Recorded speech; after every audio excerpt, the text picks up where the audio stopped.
Jake Sullivan walked through the metal corridors of the UES Discovery with heavy boots that echoed against the walls.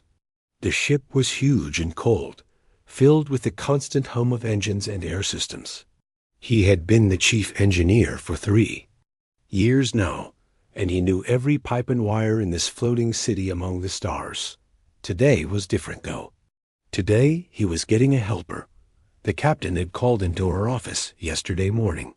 Captain Helen Morrison was a tough woman who did not waste words. She told Jake that under the new refugee integration protocol, he would be working with one of the Zelari. The Zelari were aliens whose home planet had been destroyed in some kind of disaster. Now they lived on human ships and stations, doing whatever work humans gave them. Jake had seen a few Zelari around the ship before. They were small beings with skin that changed colors like oil on water. Most humans treated them like walking tools, useful but not really important. The Zelari never complained and always did what they were told. Some people said they were too simple to understand better treatment. Jake was not so sure about that. He reached the engineering bay and pressed his hand on the scanner. The big doors slid open with a soft hiss. Inside, the familiar sight of control panels, pipes, and blinking lights greeted him. But today, there was something new. In the corner near the main power console stood a small figure with blue-silver skin that seemed to shimmer under the bright lights. The Zelari was female. Jake could tell from her build and the way she held herself. She was maybe 5 feet tall, much shorter than Jake's 6-foot frame. Her large eyes were a deep purple color, and they stayed focused on the floor as he approached. She wore the standard gray jumpsuit that all Zelari were given, but it looked too big for her small body. "You must be my new helper," Jake said, trying to keep his voice friendly. "I am Jake Sullivan, the chief engineer here." The Zelari looked up briefly, then back down at her feet. "Yes, sir. I am designated as Kira. I have been assigned to assist you with maintenance and basic tasks." Her voice was quiet and careful, like she was afraid of saying the wrong thing. Jake noticed how she said, "designated as Kira," instead of "my name is Kira." It made him wonder if that was really her name, or just what the humans called her. He also noticed that she stood perfectly still, waiting for orders like a machine waiting to be turned on. "Well, Kira, welcome to engineering. This is where we keep the ship running. Without us, everyone else would be floating dead in space." Jake tried to make a joke, but Kira did not smile. She just nodded once. Just then, Lieutenant Carl Brooks walked into the bay. Carl was Jake's second in command, a good engineer, but not very good with people. He saw Kira and made a face like he had smelled something bad. "So this is the alien helper they gave you," Carl said, not even looking at Kira directly. "Hope it knows which end of a wrench to hold. Last thing we need is one of them breaking something important." Jake felt uncomfortable with the way Carl talked about Kira like she was not standing right there. "Her name is Kira, and I am sure she will do fine." Carl shrugged. "Whatever. Just keep it away from the critical systems. We all know what happened on the transport ship last month, when one of them touched something it should not have." After Carl left, Jake saw that Kira's shoulders had gotten even smaller.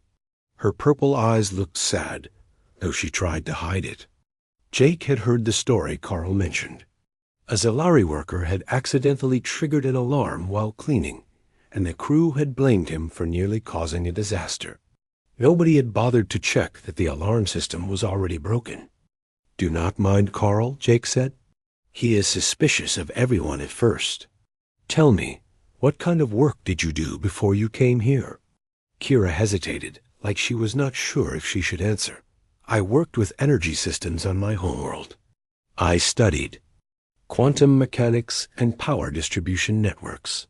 Jake raised his eyebrows. That was not the kind of background he expected from someone assigned to basic maintenance work. Quantum mechanics? That is pretty advanced stuff. How long did you study it? 15 of your years, Kira said quietly. I was a senior systems analyst before the catastrophe. Jake felt a twist in his stomach. Here was someone who had spent 15 years becoming an expert in advanced science, and now she was treated like a janitor. It did not seem right. Chief Petty Officer Lisa Grant came by later with a work assignment. She handed Jake a datapad without even acknowledging that Kira existed. The captain wants a full diagnostic on the power coupling in Section 7. Should be simple enough for your helper to handle. After Lisa left, Jake looked at the assignment. It was indeed basic work, the kind of thing they usually gave to new recruits. But Jake had an idea. Kira, take a look at this diagnostic request. What do you think? Kira looked at the datapad, and for the first time, her eyes showed interest instead of fear. She studied the information for a few minutes, then looked up at Jake. The power coupling in Section 7 has been showing minor fluctuations for weeks. A basic diagnostic will find nothing wrong because the problem is not in the coupling itself. The issue is in the quantum resonance between the coupling and the main power grid. The frequencies are slightly out of sync. Jake stared at her. In 30 seconds, she had identified a problem that had been bothering him for a month. He had run basic diagnostics dozens of times and found nothing, but he had noticed the small fluctuations too. How would you fix it? He asked. Adjust the quantum frequency modulator by 0.03%. The resonance will stabilize and the fluctuations will stop. Jake checked his own readings. She was right. The solution was so simple, he felt embarrassed for not seeing it himself. But it required knowledge of quantum mechanics that most engineers did not have. That is brilliant, Jake said. Why do not we go fix it right now? For the first time since he met her, Kira smiled. It was a small smile, but it made her whole face look different. You want me to help with the actual repair? I want you to do the repair. You understand the problem better than I do. They walked to Section 7 together. As they worked, Jake asked Kira more questions about her background. She had been one of the top engineers on her planet, responsible for maintaining the power systems of an entire city. She had published research papers and taught at their version of a university. Then came the disaster that destroyed her world, and she lost everything.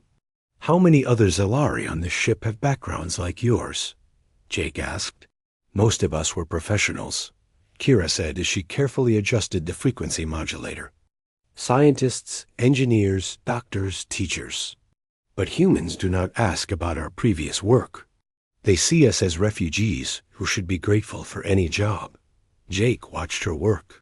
Her movements were precise and confident, completely different from the scared, quiet person he had met that morning. This was someone who knew exactly what she was doing. Well, I am asking, Jake said. And I think we are wasting a lot of talent by not listening to what you and the others have to offer. Kira paused in her work and looked at him with those large, purple eyes. Why are you being kind to me? The question caught Jake off guard. Because you deserve kindness. Because you are obviously smart and skilled, and it would be stupid of me not to use that. And because treating people with respect is just the right thing to do. Kira finished the repair, and the power fluctuations stopped immediately. The improvement was clear on all the monitoring systems. Jake made a note in his log that Kira had identified and solved the problem. As they walked back to the main engineering bay, Jake made a decision. He was going to treat Kira like the professional she was, not like a servant. He did not care what the others thought about it. Tomorrow, I want you to look over our entire power distribution system, Jake said. Give me a full report on any improvements you think we could make. Kira stopped walking and stared at him. You want my professional opinion? I want your professional opinion. You are the expert here, not me. That night, Jake lay in his bunk thinking about the day. He had learned that his helper was actually more qualified than he was in several areas of engineering. More than that, he had seen how she changed when treated with respect instead of dismissal. The scared, quiet alien had become a confident professional right before his eyes. Jake decided that from now on, he would treat Kira like the expert she was. He had no idea that this simple decision would change both their lives forever.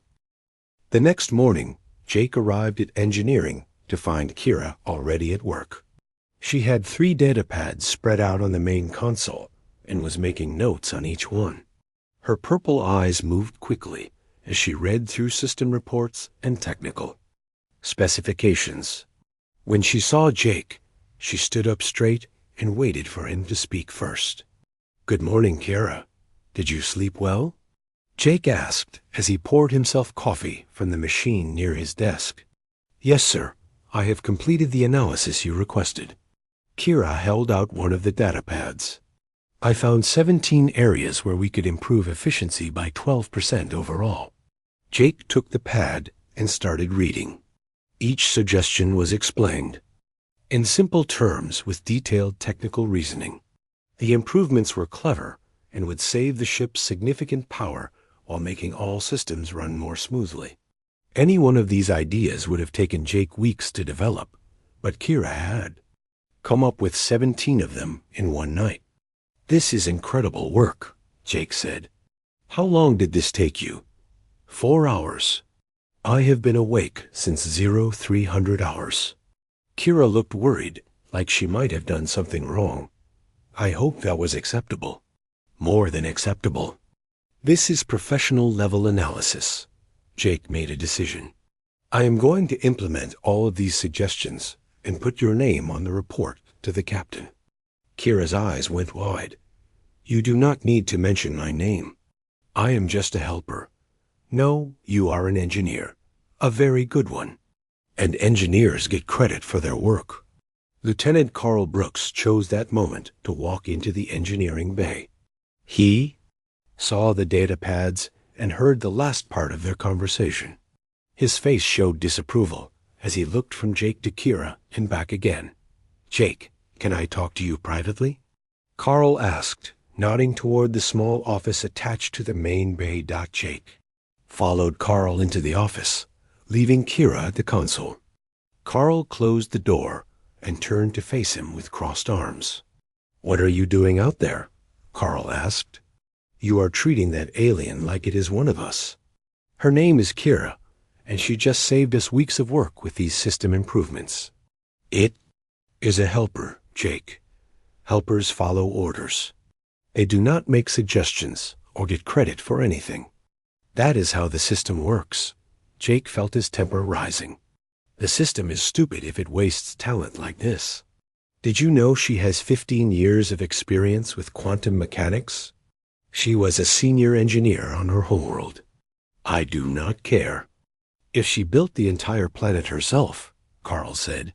"She is Zalari, which means she is a refugee worker. Start treating her like your pet, and soon every alien on this ship will expect special treatment." "Special treatment?" "I asked for her professional opinion, and she gave it. That is called doing the job." Carl shook his head. "You are making a mistake, Jake. Mark my words, this will not end well." After Carl left, Jake went back to the main bay. Kira was still standing by the console, but now she looked nervous. She had probably heard their raised voices through the door. "Is everything all right?" she asked quietly. "Everything is fine." Carl just needed to discuss some scheduling issues. Jake did not want to upset Kira by telling her what Carl had really said. "Now, let us start implementing these improvements." 4. The next several hours, Jake and Kira worked together to modify the ship's power systems. Jake quickly realized that Kira understood the ship's engineering better than most of the human crew. She could predict how changes in one system would affect others, and she spotted potential problems before they happened. "How do you know so much about human ship design?" Jake asked as they recalibrated a power relay. "I have been studying your technology since I arrived," Kira said. Human engineering is different from ours, but the basic principles are the same. Your ships are less elegant, but more robust. Less elegant? Zalari designs are more ... artistic. We integrate systems in ways that create harmony between all components. Human designs prioritize function over beauty, but they are easier to repair and modify. Jake found himself genuinely interested in her perspective. What would a Zalari version of this ship look like? Kira paused in her work, and Jake saw excitement in her eyes for the first time. The power systems would flow through the ship like blood through a body. Each component would support all the others in perfect balance. The ship would be alive in a way. That sounds amazing. Why do not you show me some designs sometime? You would want to see Zalari engineering? Kira looked surprised. Of course. I am always interested in learning new approaches. Their conversation was interrupted by navigator Tom Phillips, who came looking for Jake. Tom was known throughout the ship for his strong opinions about keeping humans and aliens separate. He took one look at Kira working on the power systems and frowned. Jake, what is that thing doing with critical ship systems? Tom asked, pointing at Kira like she was not there. Kira is helping me improve power efficiency. She has excellent suggestions. You let an alien modify our life support systems? Are you crazy? Tom's voice got louder. These creatures barely understand basic technology, and you are letting one rewire the ship? Jake stepped between Tom and Kira. First, her name is Kira. Second, she understands these systems better than most of our crew. Third, I would appreciate it if you would not insult my colleague. Colleague? Tom laughed, but it was not a happy sound. Jake, you have lost your mind. That is not a colleague. That is a work animal the government assigned to you. Start treating it like family, and it will forget its place. Kira made a small sound, almost like a whimper. Jake turned to see her backing away from the console with her head down. The confidence she had shown all morning was gone, replaced by the scared, quiet demeanor from yesterday. Get out of my engineering bay, Jake said to Tom. His voice was calm but firm. No. You will regret this, Jake. Aliens need to know their place, or they become dangerous. Tom left, but Jake could see he was angry. After Tom was gone, Jake turned to Kira. She was standing in the corner with her arms wrapped around herself, looking smaller than ever. I apologize for that, Jake said gently. Tom was completely out of line. Perhaps he is right, Kira said without looking up. Perhaps I am overstepping my boundaries. No, you are doing exactly what I asked you to do. Tom is wrong, and so is anyone else who thinks like him. But Jake could see that Tom's words had hurt Kira deeply. The progress they had made in building her confidence was damaged in just a few minutes. It made Jake angry, but it also made him more determined to treat Kira with the respect she deserved. That afternoon, Captain Morrison came to inspect the engineering improvements. She walked through the bay with Jake, checking each modification they had made. The efficiency improvements were obvious on every monitor and display. Excellent work, Jake, the captain said. These modifications will save us significant resources. How did you identify all these improvement opportunities? Actually, Captain, most of these suggestions came from Kira. She completed a comprehensive analysis of our power systems and identified the inefficiencies. Captain Morrison looked at Kira, who was standing quietly by the main console. The Zalari did this analysis? Yes, ma'am. Kira has extensive experience with power systems and quantum mechanics. Her expertise has been very valuable. The captain studied Kira for a long moment. I see. Well, whoever identified the problems, the results speak for themselves. Good work. After the captain left, Jake updated his official report. He made sure to clearly state that Kira had identified and solved the efficiency problems. He also requested that she be given access to more technical resources so she could continue contributing to ship operations. That evening, Jake found Kira in the small break area adjacent to engineering. She was sitting alone, eating from a standard ration pack. Most humans ate in the main dining areas, but Jake had noticed that Silari usually ate by themselves. "Mind if I join you?" Jake asked. Kira looked surprised, but nodded. Jake sat down with his own dinner tray. "I wanted to thank you for the excellent work today," Jake said. "The captain was very impressed with the improvements." "You gave me credit in your report," Kira said. "It was not a question. Of course I did. You did the work. Most humans do not give Zalari credit for anything. They take our ideas and present them as their own." Jake felt sad hearing this. "That is not right. Everyone deserves recognition for their contributions. Why do you treat me differently?" Kira asked, looking directly at him. "Why do you ask my opinion and use my name and care what I think?" Jake thought about the question. "Because you are a person. A smart, skilled person who deserves to be treated with dignity. I cannot understand why anyone would act differently. On my homeworld, when someone treats another with unearned respect and kindness, we have a saying. We say they are treating them like royalty, like a princess or prince who deserves honor simply for existing. That is a beautiful saying. But I do not think the respect is unearned. You have proven yourself over and over." Kira smiled, a same small smile from the day before. "Perhaps, but you treated me with respect before I proved anything. From the very first moment we met, you spoke to me like I mattered." Jake realized she was right. He had treated her with basic human decency from the beginning, not because of what she could do, but because of who she was. Apparently, that was unusual enough to be remarkable. "Well, you do matter," Jake said simply. Over the door. Following days, Jake continued to involve Kira. The alarm started at 0630 hours, pulling Jake from deep sleep with its harsh, urgent sound.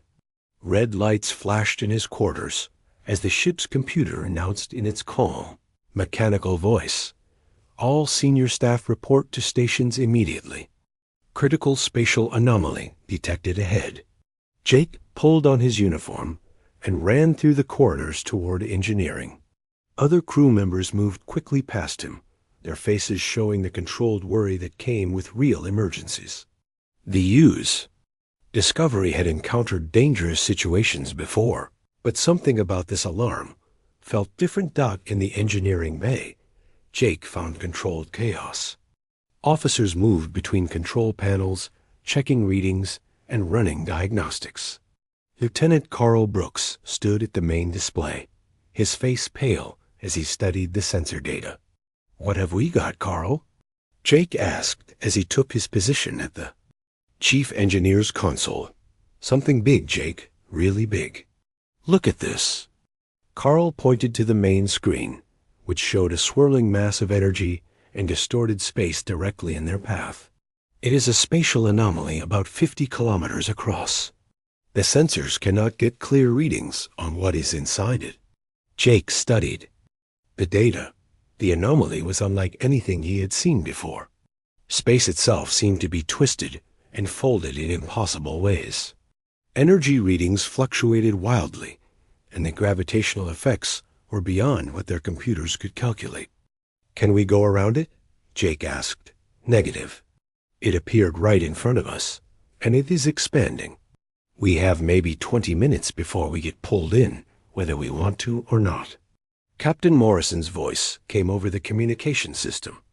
"All department heads to the bridge immediately." Jake looked around the engineering bay and saw Kira standing quietly near the quantum mechanics console.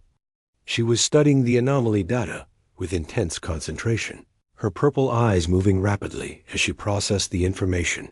"Kira, you are with me," Jake said. "Sir?" Kira looked surprised. The captain called for department heads only. "You." know more about exotic matter and spatial distortions than anyone else on this ship. I might need your expertise." On the bridge, the senior staff gathered around the main view screen.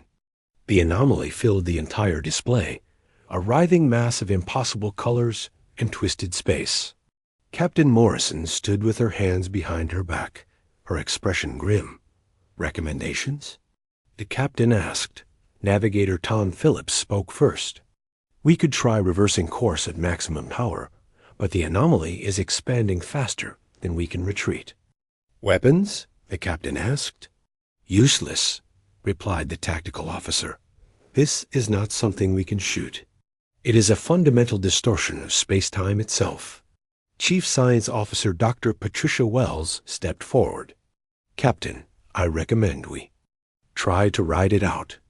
Our shields should protect us from the worst effects while we pass through." "How long to transit?" Morrison asked. "Unknown. The anomaly seems to exist partially outside normal space. We could be inside it for minutes or hours." Jake listened to the discussion, but his attention kept drifting to Kira. She stood quietly behind him, but he could see her hands moving slightly as she worked through calculations in her head. Finally, he turned to her. "What do you think?" he asked quietly. Every head on the bridge turned to look at them. Captain Morrison raised an eyebrow. "Jake, did you just ask the Zelari for tactical advice?" "I asked an expert in quantum mechanics for her professional opinion about a quantum phenomenon," Jake replied firmly. "Sir," Kira said hesitantly, "I do not think conventional approaches will work. This anomaly shows characteristics of what my people called a quantum cascade failure. It is not just twisted space. It is space that has forgotten how to be stable." Dr. Wells frowned. "That is not a recognized scientific term." "Because human science has not encountered this before," Kira said, gaining confidence. "But my people studied similar phenomena. The anomaly is not just dangerous to pass through. It will continue expanding until it destabilizes local space for several light years." "You are saying this thing will keep growing?" Morrison asked. "Yes, ma'am, unless something stops the cascade reaction." "And how exactly do we stop a quantum cascade failure?" Dr. Wells asked skeptically. Kira took a deep breath. "Harmonic resonance. The anomaly exists because quantum frequencies have become chaotic. If we can generate a counter-frequency at exactly the right harmonic, we can restabilize the space inside it." The bridge fell silent. Everyone stared at Kira as she stood there in her oversized gray jumpsuit, proposing a solution that none of the human experts had considered. "That is theoretical at best," Dr. Wells said. "Even if such a technique existed, the calculations would be incredibly complex. One small error would destroy the ship instantly." "Yes, ma'am," Kira agreed. "The math is very difficult, but it is possible." Captain Morrison looked at Jake. "Do you trust her assessment?" Jake did not hesitate. "Completely. Kira has been right about every technical issue she has analyzed. If she says this can work, then it can work." "Very well. What do you need?" Kira outlined her plan. They would need to modify the ship's deflector array to generate quantum frequencies instead of standard particle beams. The modification itself was not too difficult, but calculating the exact harmonic frequency required knowledge of exotic matter interactions that went far beyond standard human engineering. "How long do you need for the calculations?" Morrison asked. "If I work alone, perhaps 6 hours. But we only have 15 minutes before the anomaly reaches us." The bridge fell silent again. 6 hours of work in 15 minutes was impossible, even for a computer. But Jake saw something in Kira's eyes that gave him hope. "What if you had help?" he asked. "Human computers cannot process quantum probability matrices fast enough," Kira said. "The calculations require intuitive understanding of how quantum particles behave in chaotic systems." "I was not talking about computers. What about other Zelari?" Kira's eyes widened. If I had 3 or 4 others with quantum mechanics training, we might be able to do it. But I do not know who on this ship has the necessary background. I do, Jake said. I have been reading the personnel files. There are 6 Zelari on this ship with advanced science degrees. I can have them here in 5 minutes. Captain Morrison nodded. Do it. Jake used the ship's communication system to call for the Zelari he had identified. Within minutes, 4 small figures in gray jumpsuits stood on the bridge looking nervous and confused. They had never been invited to the command center before. Kira spoke to them quickly in their own language, explaining the situation. Jake watched their expressions change from confusion to understanding to determination. These were not the frightened refugees that most humans saw. These were trained scientists facing a problem they understood. We will need access to the main computer core and direct control of the deflector array, Kira told Captain Morrison. Done. Jake, go with them. Make sure they have everything they need. Jake led the group of Zelari to the computer core, a restricted area that few crew members ever saw. The 5 aliens immediately began working with an efficiency that amazed him. They split the complex calculations between them, each taking responsibility for different aspects of the harmonic frequency problem. Jake watched them work, feeling useless but fascinated. They communicated mostly in their own language, but he could see that they were building on each other's work, checking and cross-checking their calculations with incredible speed and precision. How much time do we have? Kira asked without looking up from her console. Jake checked his chronometer. 8 minutes. The Zelari worked faster. Their hands moved over the control panels like musicians playing a complex symphony. Numbers and equations flowed across their screens too quickly for Jake to follow, but he could see the pattern emerging as they solved piece after piece of the quantum puzzle. Frequency calculated, announced one of the Zelari scientists. Beginning. Deflector modifications. Harmonic resonance pattern established, said another. Ready to begin generation sequence. With 3 minutes remaining, Kira looked up from her console. We are ready, but someone needs to monitor the frequency generation manually. The computer cannot adjust fast enough if the anomaly changes during the process. I will do it, Jake said automatically. No, sir. This requires quantum mechanics expertise. If the frequency drifts even slightly, the ship will be destroyed instantly. It must be me. Jake understood what she was saying. If anything went wrong, the person monitoring the process would die first. Kira was volunteering to sacrifice herself to save the ship. Are you sure about this? He asked. Kira smiled, the same small smile he had come to know. I am sure about the science. Whether I am brave enough remains to be seen. They returned to the bridge with 1 minute to spare. The anomaly filled the entire view screen now, its twisted energies reaching out toward the ship like hungry fingers. Jake could feel the hull beginning to shake as they approached the edge of the distorted space. Ready? Captain Morrison asked. Ready, Kira replied. She stood at the science console, her small hands poised over the controls. The other Zelari had taken positions at auxiliary stations, ready to assist if needed. Begin frequency generation. Morrison ordered. Kira activated the modified deflector array. On the view screen, a beam of energy shot out from the ship toward the center of the anomaly. For a moment, nothing happened. Then the chaotic swirling began to slow. It is working. 3 days after the anomaly incident, Jake found himself sitting across from Admiral Robert King in the ship's main conference room. The Admiral was a tall, stern man with gray hair and cold blue eyes that seemed to look right through people. He had arrived on a fast courier ship to investigate what Starfleet Command was calling the Zelari situation. So, Chief Sullivan, Admiral Kane said, reviewing a data pad, you are telling me that 5 alien refugees solved a quantum mechanics problem that stumped your entire senior staff? Yes, sir. The Zelari scientists, led by Kira, identified the anomaly as a quantum cascade failure and developed a harmonic resonance solution that saved the ship. And you believe this happened exactly as reported? Jake felt a chill at the Admiral's tone. I was there, sir. I watched them work. The calculations they performed were far beyond anything our computers could handle. Admiral Kane set down his datapad and leaned back in his chair. Mr. Sullivan, I have been in Starfleet for 32 years. In that time, I have seen officers develop emotional attachments to their subordinates that cloud their judgment.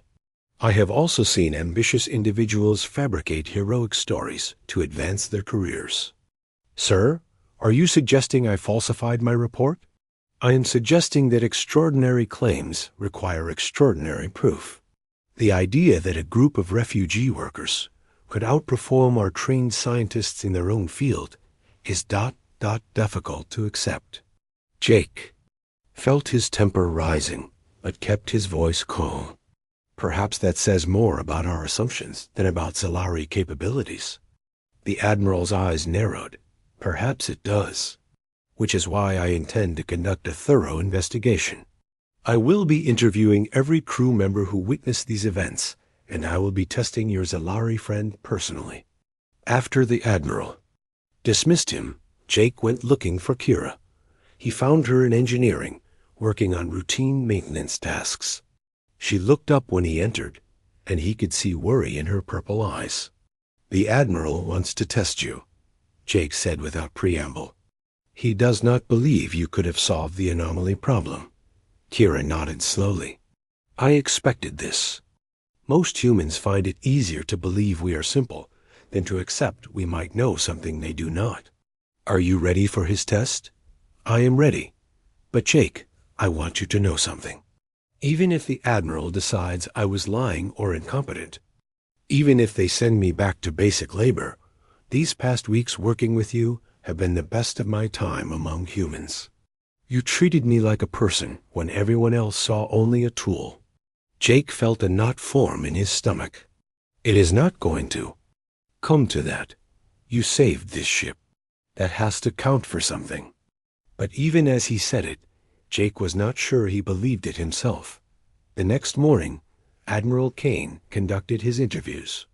Jake was called in first and asked to describe the anomaly incident in detail.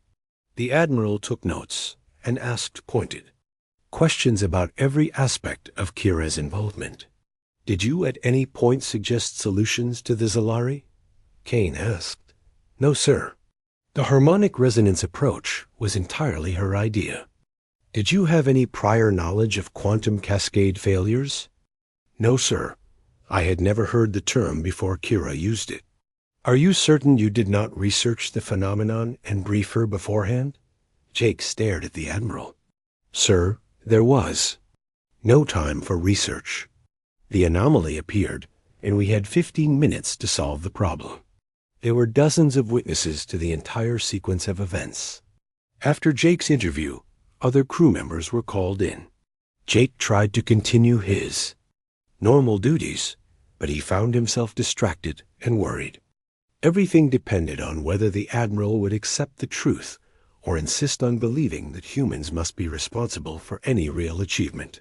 Lieutenant Carl Brooks emerged from his interview looking uncomfortable. He found Jake in the engineering bay and pulled him aside. The Admiral asked a lot of questions about your relationship with the Zelari, Carl said. He seems to think you might have developed inappropriate feelings that affected your judgment. What did you tell him? The truth. That you treat her like a professional colleague and that her technical knowledge is exceptional. But Jake, he also asked about crew morale and whether your approach to alien relations has caused problems. Jake knew what that meant. Carl had probably mentioned the complaints from Tom Phillips and others, who thought Jake was being too respectful to Kira. That afternoon, Admiral Kane called Kira for her interview. Jake was not allowed to accompany her, so he waited anxiously in engineering. The interview lasted 3 hours When Kira finally returned, she looked exhausted. Her usually perfect posture was slumped, and her purple eyes seemed dimmer than usual. "How did it go?" Jake asked. He tested my knowledge extensively.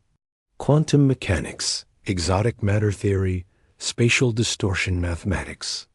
I answered every question correctly, but I could see he did not want to believe me. "What do you mean?" He kept asking the same questions in different ways, looking for inconsistencies. He seemed frustrated that I knew more about certain topics than he expected. Finally, he gave me a theoretical problem that has been puzzling human scientists for years. "What kind of problem?" "How to create stable artificial gravity without using massive rotating sections. It is something Starfleet has wanted to solve for decades." Jake felt hopeful.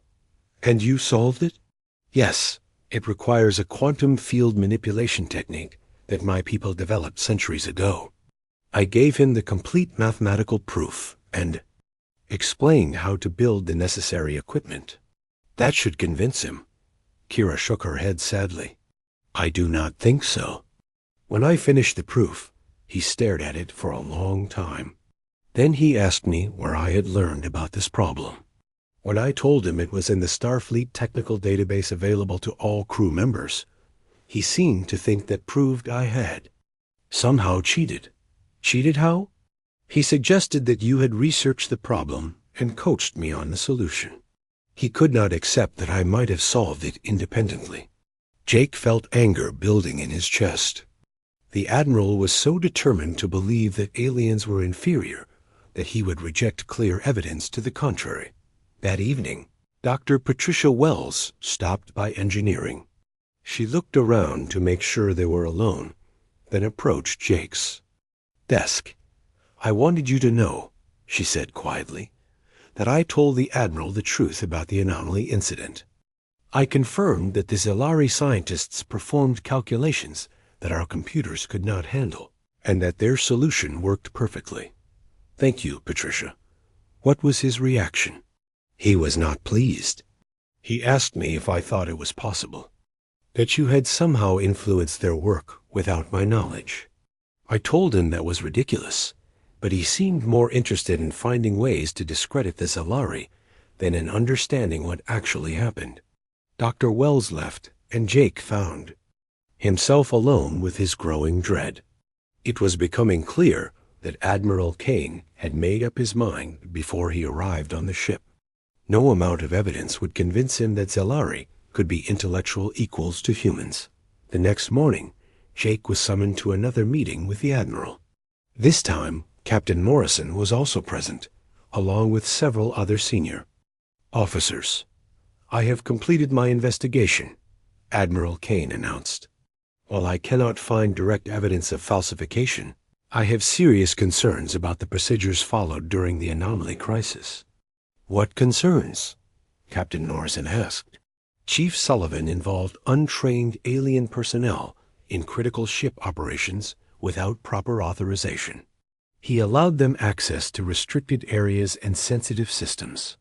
Most troubling, he appears to have developed an inappropriate personal attachment to one of the Zellari that has compromised his professional judgment." Jake started to protest, but the Admiral held up a hand. "Furthermore," Kane continued, "several crew members have expressed concerns about discipline and morale. They report that Sullivan's unconventional treatment of alien personnel has created confusion about proper authority structures." "Admiral," Captain Morrison said carefully, "the results speak for themselves. Chief Sullivan and his team saved this ship. Their methods may have been unconventional, but they worked. Captain, success in one instance does not justify abandoning established protocols. I am recommending that Chief Sullivan be transferred to a position where he will have minimal contact with alien personnel. I am also recommending that the Zellari involved in this incident be reassigned to more appropriate duties." Jake felt the blood drain from his face. "Sir, you are punishing people for saving lives. I am maintaining proper discipline and chain of command. The Zellari will be returned to standard refugee work assignments where they belong. And Kira? The one you call Kira will be transferred to general maintenance duties on a cargo station. She has proven to be a disruptive influence that encourages other aliens to exceed their proper roles. Jake stood up so quickly that his chair fell over. That is insane. She is the most qualified engineer on this ship. You are throwing away incredible talent because it makes you uncomfortable. Sit down, Chief Sullivan, or I will add insubordination to your record. Jake remained standing. No, sir. I will not sit down while you destroy the career of someone who deserves better. Kira is not just qualified, she is exceptional. She has contributed more to this ship's operations in a few weeks than some officers do in years. Your emotional attachment to this alien has clearly compromised your judgment beyond repair. 6 months later, Jake stood in the Grand Assembly Hall of Starfleet headquarters on Earth. The room was filled with officers in their dress uniforms, admirals with ribbons and medals, and officials from a dozen different worlds. At the center of it all, a small figure in a crisp new blue uniform stood at attention. Kira looked different than she had on the Discovery. Her posture was straight and confident, her purple eyes bright with intelligence and determination.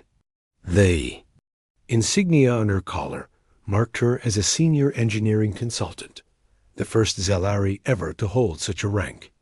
Admiral Kane stood nearby, his face showing barely controlled displeasure. Jake knew the Admiral had fought against this ceremony until the very end, but too many important people had taken notice of Kira's abilities for him to stop it entirely. The past 6 months had been difficult for both Jake and Kira. Jake had been transferred to a desk job on a remote supply station, reviewing routine maintenance reports and feeling like his talents were being wasted. Kira had been sent to an even worse assignment, general cleaning duties on a cargo platform where no one cared about her education or abilities. But Admiral Kane had made one critical mistake. When he dismissed Kira's solution to the artificial gravity problem, he had failed to classify it as restricted information. The mathematical proof she had written during her interview had been filed in the Standard Research Database, where it was eventually noticed by Dr. Elizabeth Porter, the head of Starfleet's Advanced Engineering Division. Dr. Porter was a brilliant scientist who cared more about results than politics. When she saw Kira's work, she immediately recognized its importance and began investigating who had created it. Her research led her to the Discovery Incident Report, and from there to the full story of what had happened.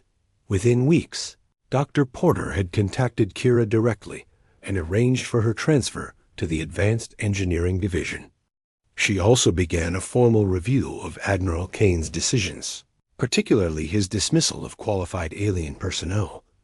The review had taken months, but the conclusion was clear. Admiral Kane had allowed personal prejudice to override professional judgment, wasting valuable resources and damaging Starfleet's relationship with allied species. The artificial gravity solution alone was worth billions of credits and would revolutionize space travel. Now, as Jake watched from the audience, Fleet Admiral Sarah Johnson stepped forward to address the assembly. Today marks a turning point in how Starfleet recognizes and utilizes the talents of all our allied species. Admiral Johnson announced, "For too long, we have allowed prejudice and outdated thinking to blind us to the contributions that non-human personnel can make." She turned to face Kira directly.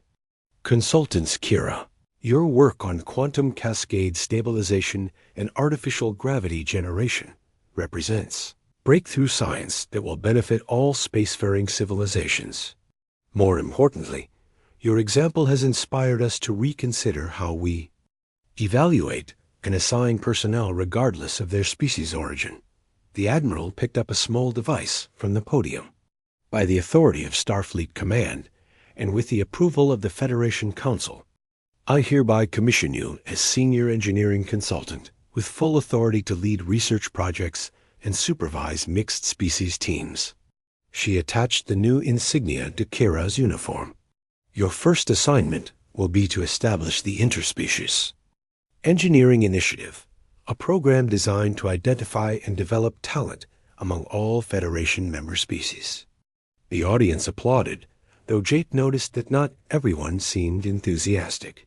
Admiral Kane stood rigid, his face showing no emotion, while several other senior officers looked uncomfortable with the changes taking place. After the ceremony, Jake found himself in a reception area where officers mingled and discussed the day's events. He was surprised when Fleet Admiral Johnson approached him directly. "Chief Sullivan," she said, "I understand you played a significant role in recognizing Consultant Kira's abilities." "I just treated her like the professional she is, Mom." That simple act had remarkable consequences. Dr. Porter tells me that. Kira credits you with giving her the confidence to pursue advanced work again. Without your encouragement, she might never have attempted the calculations that saved your ship. Jake felt proud, but also sad. I wish the system had been more open to her contributions from the beginning. So do I, but change often starts with individuals who are willing to do the right thing, even when it is difficult. I am pleased to inform you that you are being reassigned to the Interspecies Engineering Initiative as Deputy Director. Jake's eyes widened. "Ma'am?" "Consultant Kira specifically requested you for the position. She said you understand how to see potential in people that others overlook. We need more officers with that ability." Later that evening, Jake found Kira on an observation deck overlooking San Francisco Bay. She stood by the large windows, watching ships come and go from the orbital platforms high above. "How does it feel?" Jake asked as he joined her. "Strange," Kira admitted. 6 months ago, I was scrubbing floors and emptying waste containers. Now I am in charge of finding and developing talent throughout the Federation. Sometimes I wonder if I am dreaming. You earned this position with your abilities and hard work. The recognition was overdue. Kira turned to look at him. "Do you remember what I told you about treating someone like royalty? You said it meant giving them respect they had not earned yet. I have been thinking about that conversation. I think I was wrong." Jake raised an eyebrow. "How so?" "You did not give me unearned respect. You gave me the respect that every sentient being deserves simply for existing. You treated me like I mattered, not because of what I could do for you, but because of who I was as a person." She paused, looking back out at the bay. "On my homeworld, we had another saying. We said that true nobility comes not from birth or title, but from how you treat those who have no power to help or harm you. By that measure, you showed more nobility in a few weeks than most people show in a lifetime." Jake felt moved by her words. "I was just doing what seemed right." "Exactly. And that is what made it special. You chose to see me as an equal when you had no obligation to do so. You chose kindness when others chose indifference. You chose respect when others chose dismissal." They stood in comfortable silence. For a while, watching the lights of the city reflect on the water below. "What happens now?" Jake asked. "Now we change things. The Interspecies Engineering Initiative will give talented individuals from all species the opportunity to contribute their knowledge and abilities. We will create a system where what you know matters more than what species you belong to. It will not be easy. There are a lot of people like Admiral Kane who resist change. I know. But there are also people like you who believe in doing what is right, and people like Dr. Porter who care more about results than prejudice. Change is possible, one person at a time." Jake smiled. "When do we start?" "Tomorrow. I have already identified 17 Zelari scientists working in menial jobs throughout the Federation. I want to review their qualifications and see if we can find better positions for them. And after that? After that, we expand to other species. Andorians, Vulcans, Bolians, everyone. I suspect we will find incredible talent that has been overlooked simply because it comes in an unexpected form. As they prepared to leave the observation deck, Kira stopped and turned to Jake one more time. "Thank you," she said simply. "For what?" "For treating me like a princess when everyone else saw only a servant. For believing in me when I had stopped believing in myself. For showing me that humans can be more than their prejudices." Jake shook his head. "You had the talent and determination all along. I just tried not to get in your way. Perhaps. But sometimes the greatest gift you can give someone is the chance to show what they are capable of. You gave me that chance, and it changed everything." 3 years later, the Interspecies Engineering Initiative had become one of Starfleet's most successful programs. Mixed species research teams had made breakthrough discoveries in propulsion, communications, and medical technology. The artificial gravity system developed by Kira had been installed on hundreds of ships, making space travel more comfortable and efficient for millions of beings. More importantly, the program had changed attitudes throughout Starfleet and the Federation. Officers from all species worked together as equals, their contributions valued based on merit rather than origin. The old prejudices had not disappeared entirely, but they were no longer official policy. Kira had been promoted twice more and now served as Director of Advanced Research, overseeing projects that pushed the boundaries of known science. She had also become something of a symbol, proof that talent and intelligence existed in many forms throughout the galaxy. Jake remained. As her deputy, finding satisfaction in identifying and nurturing promising individuals who might otherwise be overlooked. Together, they had created a system where ability mattered more than appearance, where respect was given freely rather than grudgingly earned. Admiral Kane had been quietly reassigned to a desk job reviewing historical records, his influence over personnel decisions removed.